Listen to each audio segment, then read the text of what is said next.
Hello friends, all here welcome back to another fresh episode of tech. Facebook, Twitter, Instagram एसबू तो आप निश्चित रूप से यूज करुवे। एसबू अधिक यूज करने आम सब आम घर ठार गाली शुणी था। बट मुझे आपको कहबी फेसबुक, ट्विटर, इंस्टाग्राम जो केत आप जीवन बंची जापे तो हुए तो आप बिलीव करेंगे ना।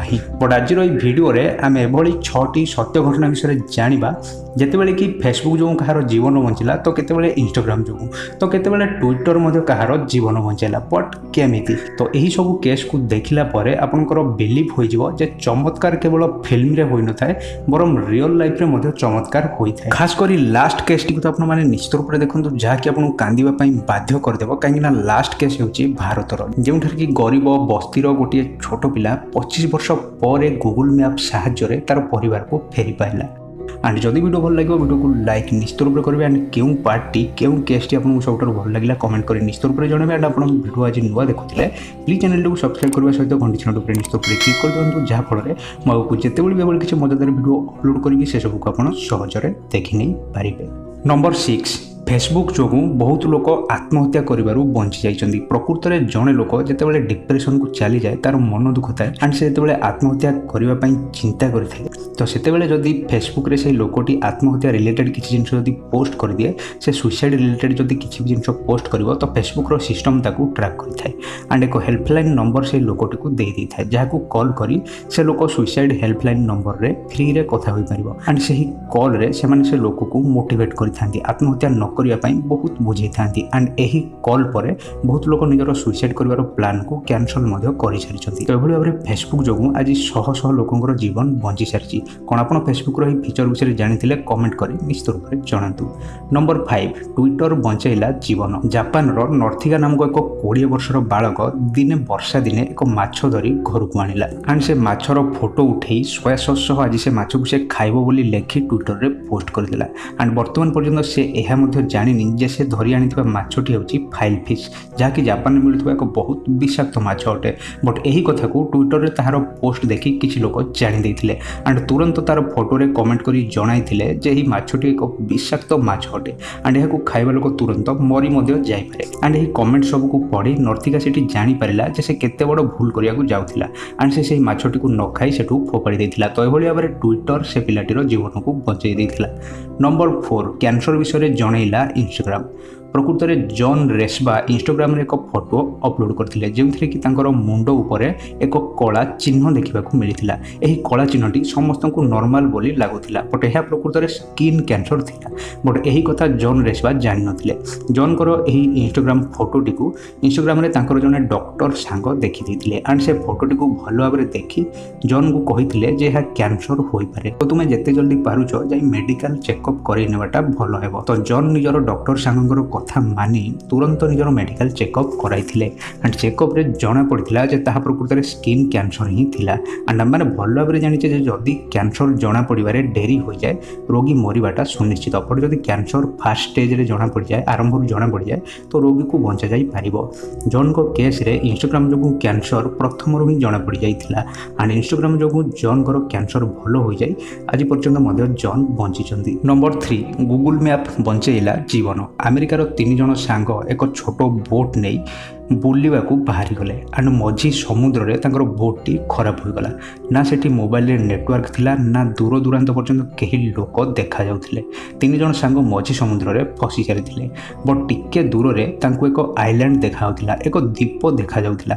कष्टे मष्टे से माने पहरी पहरी जाई से द्वीपटी रे पहुंचथिले एंड किछि काठ डाल पत्र संग्रह करी एभली भाव में बड़ साइज रे बड़ लेटर रे हेल्प लिखि दैथिले एंड किछि दिन परे घरे बसी कोनसी पिला गूगल मैप को एक्सप्लोर करुला। गूगल मैप रे से समुद्र द्वीप एसबू को देखि टाइम पास करुला एंड ताकू से हेल्प टी जना पड़ जाइथिला एंड से तुरंत पुलिस को फोन करी से विषय जनइथिला। पुलिस से द्वीप को जाई 3 जन सांग को बंचाई नैथिले। नंबर 2, गूगल मैप जो बहु वर्ष पर मिलिला शव। अमेरिकार ही बुढ़ा लोक जनक थरे निज घर बाहरी बाहर को जाइथिले बट से घर को फेरी नथिले। किछि वर्ष बीती जाइथिला एंड सेमानक परिवार लोक तांको मृत्यु बोली मानि नैथिले बट किछि वर्ष पर 2011 रे जने लोक गूगल मैप रे निज एरिया को देखुथिला। से गूगल अर्थ साहाय्य रे निज पाखापाखी एरिया सब को देखि देखि टाइम पास करुथिला एंड गोटे ପୁଲ ଭିତରେ ସେ ଏକ କାର ଦେଖିବାକୁ ପାଇଥିଲା। ତ ସେ ମଧ୍ୟ ତୁରନ୍ତ ପୋଲିସକୁ ଖବର ଦେଇଥିଲା। ପୋଲିସ ଯାଇ ସେ କାରକୁ ପୁଲ ଭିତରୁ ବାହାର କରିଥିଲେ ଆଣ୍ଡ ସେ କାରଟି ସେଇ ବୁଢ଼ା ଲୋକଙ୍କର ହିଁ ଥିଲା ଆଣ୍ଡ କାର ଭିତରେ ତାଙ୍କର ଡେଡ୍ ବଡି ଦେଖିବାକୁ ମିଳିଥିଲା। ତ ଏଭଳି ଭାବରେ ପୁଣି ଥରେ ଗୁଗୁଲ ମ୍ୟାପ୍ ଜଣେ ଲୋକଙ୍କର ଜୀବନ ତ ବଞ୍ଚେଇ ପାରିନଥିଲା, ବଟ୍ ବହୁ ବର୍ଷ ପରେ ମଧ୍ୟ ଗୁଗୁଲ ମ୍ୟାପ୍ ଯୋଗୁଁ ସେଇ ବୁଢ଼ା ଲୋକଙ୍କର ଶବଟି ତାଙ୍କ ପରିବାରଙ୍କୁ ମିଳିଯାଇଥିଲା। ନମ୍ବର 1, 23 ବର୍ଷ ପରେ ଭାରତର ଏକ ବସ୍ତିର ମୂର୍ଖ ପିଲାକୁ ଗୁଗୁଲ ମ୍ୟାପ୍ ଯୋଗୁଁ ମିଳିଥିଲା ତାହାର ପରିବାର। ଦକ୍ଷିଣ ଭାରତର ଏକ ବହୁତ ଗରିବ ଏବଂ ଛୋଟ ଗାଁରେ ସାରୁ ନିଜର ମା ଏବଂ ବଡ଼ ଭାଇ ସହ ରହୁଥିଲା। ତାର ମା ଅନ୍ୟ ଲୋକଙ୍କ ଘରେ କାମ କରୁଥିଲେ, ତ ବଡ଼ ଭାଇ ରେଲୱେ ଷ୍ଟେସନକୁ ଯାଇ ଟ୍ରେନ୍ ସଫା କରି କିଛି ପଇସା ରୋଜଗାର କରୁଥିଲା। ଏବଂ ଦିନେ ସାରୁର ବଡ଼ ଭାଇ ତାକୁ ନିଜ ସାଙ୍ଗରେ ରେଲୱେ ଷ୍ଟେସନକୁ ନେଇଯାଇଥିଲା ଏବଂ ସାରୁକୁ ପାଖରେ ଥିବା ଗୋଟେ ବେଞ୍ଚରେ ଶୁଆଇ ଦେଇ ନିଜ କାମରେ ଲାଗିଯାଇଥିଲା। ହେଲେ ସାରୁ ସେହି ବେଞ୍ଚରୁ ଉଠି ଅନ୍ୟ ଏକ ଟ୍ରେନ୍ରେ ଚଢ଼ି ଯାଇଥିଲା ଆଣ୍ଡ ସାରୁ ସେ ଟ୍ରେନ୍ରେ ଦେଖୁ ଦେଖୁ ଶୋଇ ମଧ୍ୟ ଯାଇଥିଲା ଆଣ୍ଡ ସାରୁ ଉଠିଲା ବେଳକୁ ସେଇ ଟ୍ରେନ୍ଟି ଦ୍ରୁତ ଗତିରେ ଚାଲିବା ଆରମ୍ଭ କରିଦେଇଥିଲା। 4 ବର୍ଷର ସାରୁ ସେଠି କ'ଣ କରିବ କିଛି ଜାଣି ନପାରି ସାହାଯ୍ୟ ପାଇଁ ବହୁତ ଚିଲେଇଥିଲା, ହେଲେ ତାକୁ କୌଣସି ବି ସାହାଯ୍ୟ ମିଳିପାରିନଥିଲା ଏବଂ ଟ୍ରେନ୍ଟି ଯାଇ ରହିଥିଲା ସିଧା କାଲକାଟାରେ। ସେଠାରୁ ସାରୁ ନିଜର ଗାଁ କିମ୍ବା ଘର ବିଷୟରେ କାହାକୁ କିଛି କହିପାରିନଥିଲା, କାରଣ ସେ ବସ୍ତିର ଏକ 4 ବର୍ଷର ଛୋଟ ଛୁଆ ଥିଲା। ନା ତାକୁ ପଢ଼ିବାକୁ ଆସୁଥିଲା, ନା ତାକୁ ଲେଖିବା ଜଣାଥିଲା। ସେ ନିଜ ଗାଁର ନାଁ କିମ୍ବା ମାଆଙ୍କ ନାଁ କିଛି ମଧ୍ୟ ଜାଣିନଥିଲା। ଶେଷରେ ତାକୁ ଅନାଥ ଭାବି ଗୋଟିଏ ଅନାଥ ଆଶ୍ରମରେ ଛାଡ଼ି ଦିଆଯାଇଥିଲା। ସେ ଅନାଥ ଆଶ୍ରମରୁ ସାରୁକୁ ଅଷ୍ଟ୍ରେଲିଆର 2 ଜଣ ସ୍ୱାମୀ ସ୍ତ୍ରୀ ଆଡପ୍ଟ କରିନେଇଥିଲେ। ସବୁ ଲିଗାଲ ଫର୍ମାଲିଟିଜ୍ ପୂରଣ କରିବା ପରେ ସାରୁକୁ ସେମାନେ ନିଜ ସାଙ୍ଗରେ ଅଷ୍ଟ୍ରେଲିଆ ନେଇ ଚାଲିଗଲେ। ବର୍ତ୍ତମାନ ସାରୁ ପାଖରେ ଭଲ ସ୍କୁଲ, ଭଲ ଘର, ଭଲ ଖାଇବା ପିଇବା, ନିଜର ଗାଡ଼ି, ବହୁତ ପଇସା ଏବଂ ସବୁଠାରୁ ଖାସ୍ କଥା ବହୁତ ଭଲ ପାଇବା ବାପା ମା ମଧ୍ୟ ଥିଲେ। ତଥାପି ସାରୁ ମନରେ କେବେ ବି ଶାନ୍ତି ନଥିଲା। ସେ କେବେ ବି ରାତିରେ ଶୋଇପାରୁନଥିଲା। ତା ମନରେ ସବୁବେଳେ ସେ ରାତିର ଘଟଣା ବାରମ୍ବାର ଆସୁଥିଲା। ତାର ପରିବାର କେଉଁଠି ରୁହନ୍ତି ତାହା ତ ସେ ଜାଣିନଥିଲା, ବଟ୍ ତାର ଏକ ପରିବାର ଭାରତରେ ମଧ୍ୟ ଅଛି ଏହା ସେ ନିଶ୍ଚିତ ରୂପରେ ଏବଂ ସବୁବେଳେ ଇଣ୍ଡିଆର ସବୁ ରେଲୱେ ଷ୍ଟେସନକୁ ଇଣ୍ଟରନେଟ୍ରେ ସର୍ଚ୍ଚ କରୁଥିଲା।